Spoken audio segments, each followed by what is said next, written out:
اور جو مال ماں باپ اور رشتہ دار چھوڑ مریں تو حقداروں میں تقسیم کر دو کہ ہم نے ہر ایک کے حقدار مقرر کر دیے ہیں، اور جن لوگوں سے تم عہد کر چکے ہو ان کو بھی ان کا حصہ دو، بے شک اللہ ہر چیز پر نگراں ہے۔ مرد عورتوں پر حاکم ہیں، اس لیے کہ اللہ نے بعض کو بعض سے افضل بنایا ہے، اور اس لیے بھی کہ مرد اپنا مال خرچ کرتے ہیں۔ تو جو نیک بیویاں ہیں وہ فرمانبردار ہوتی ہیں، اور ان کے پیٹھ پیچھے اللہ کی حفاظت میں مال و آبرو کی خبرداری کرتی ہیں، اور جن عورتوں کی نسبت تمہیں معلوم ہو کہ سرکشی اور بدخوئی کرنے لگی ہیں تو پہلے ان کو زبانی سمجھاؤ، اگر نہ سمجھیں تو پھر ان کے ساتھ سونا ترک کر دو، اگر اس پر بھی باز نہ آئیں تو زد و کوب کرو، پھر اگر تمہارا کہنا مان لیں تو پھر ان کو ایذا دینے کا کوئی بہانہ مت ڈھونڈو، بے شک اللہ بہت اونچا ہے، بڑا ہے۔ اور اگر تم لوگوں کو معلوم ہو کہ میاں بیوی میں انبن ہے تو ایک منصف مرد کے خاندان میں سے اور ایک منصف عورت کے خاندان میں سے مقرر کرو، وہ اگر صلح کرا دینی چاہیں گے تو اللہ ان میں موافقت پیدا کر دے گا۔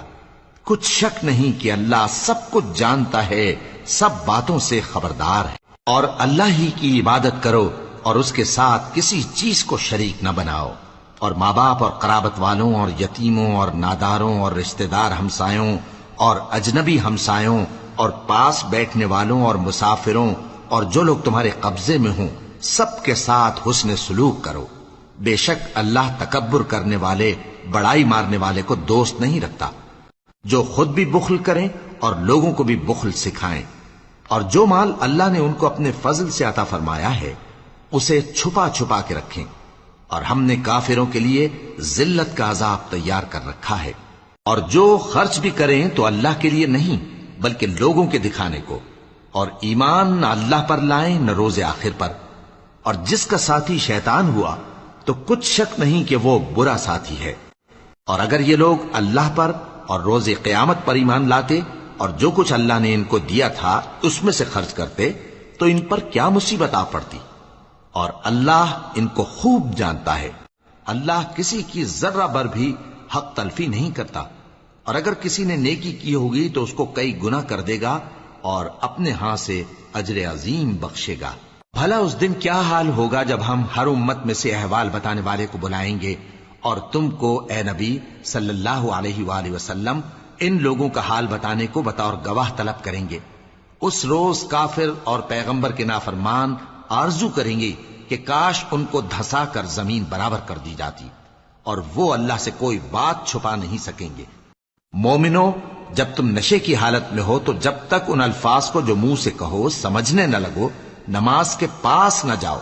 اور جنابت کی حالت میں بھی نماز کے پاس نہ جاؤ یہاں تک کہ غسل کر لو۔ ہاں، اگر بحالت سفر رستے چلے جا رہے ہو اور پانی نہ ملنے کے سبب غسل نہ کر سکو تو تیمم کر کے نماز پڑھ لو، اور اگر تم بیمار ہو یا سفر میں ہو یا کوئی تم میں سے بیت الخلا سے ہو کر آیا ہو یا تم نے عورتوں سے مقاربت کی ہو اور تمہیں پانی نہ ملے تو پاک مٹی لو اور منہ اور ہاتھوں کا مسح کر کے تیمم کر لو، بے شک اللہ معاف کرنے والا ہے، بخشنے والا ہے۔ بھلا تم نے ان لوگوں کو نہیں دیکھا جن کو کتاب سے حصہ دیا گیا تھا کہ وہ گمراہی کو خریدتے ہیں اور چاہتے ہیں کہ تم بھی رستے سے بھٹک جاؤ، اور اللہ تمہارے دشمنوں سے خوب واقف ہے، اور اللہ ہی کافی کارساز ہے، اور اللہ ہی کافی مددگار ہے۔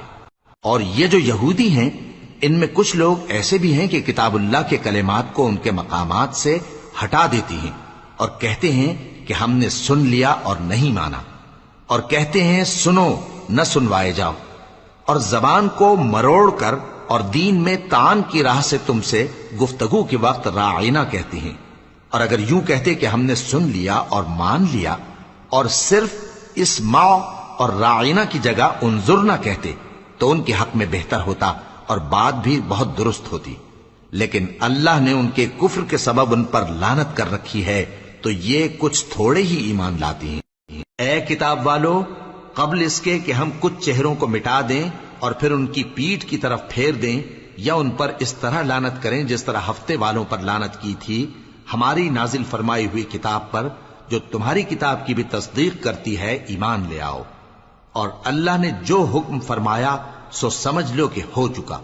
اللہ اس گناہ کو نہیں بخشے گا کہ کسی کو اس کا شریک بنایا جائے، اور اس کے سوا اور گناہ جس کو چاہے معاف کر دے، اور جس نے اللہ کا شریک مقرر کیا اس نے بڑا بہتان باندھا۔ کیا تم نے ان لوگوں کو نہیں دیکھا جو اپنے آپ کو پاکیزہ کہتے ہیں؟ نہیں، بلکہ اللہ ہی جس کو چاہتا ہے پاکیزہ کرتا ہے، اور ان پر دھاگے برابر بھی ظلم نہیں ہوگا۔ دیکھو یہ اللہ پر کیسا جھوٹ طوفان باندھتے ہیں، اور یہی کھلا گناہ کافی ہے۔ بھلا تم نے ان لوگوں کو نہیں دیکھا جن کو کتاب سے حصہ دیا گیا ہے کہ بتوں اور شیطان کو مانتے ہیں، اور کفار کے بارے میں کہتے ہیں کہ یہ لوگ مومنوں کی نسبت سیدھے رستے پر ہیں۔ یہی لوگ ہیں جن پر اللہ نے لعنت کی ہے، اور جس پر اللہ لعنت کرے تو تم اس کا کسی کو مددگار نہ پاؤ گے۔ کیا ان کے پاس بادشاہی کا کچھ حصہ ہے؟ اس صورت میں تو یہ لوگوں کو تل برابر بھی نہ دیں گے، یا جو اللہ نے لوگوں کو اپنے فضل سے دے رکھا ہے اس کا حسد کرتے ہیں۔ تو ہم نے خاندان ابراہیم کو کتاب اور دانائی عطا فرمائی تھی، اور سلطنت عظیم بھی بخشی تھی۔ پھر لوگوں میں سے کسی نے تو اس کتاب کو مانا اور کوئی اس سے رکا رہا، تو ان نہ ماننے والوں کے لیے دوزخ کی جلتی ہوئی آگ کافی ہے،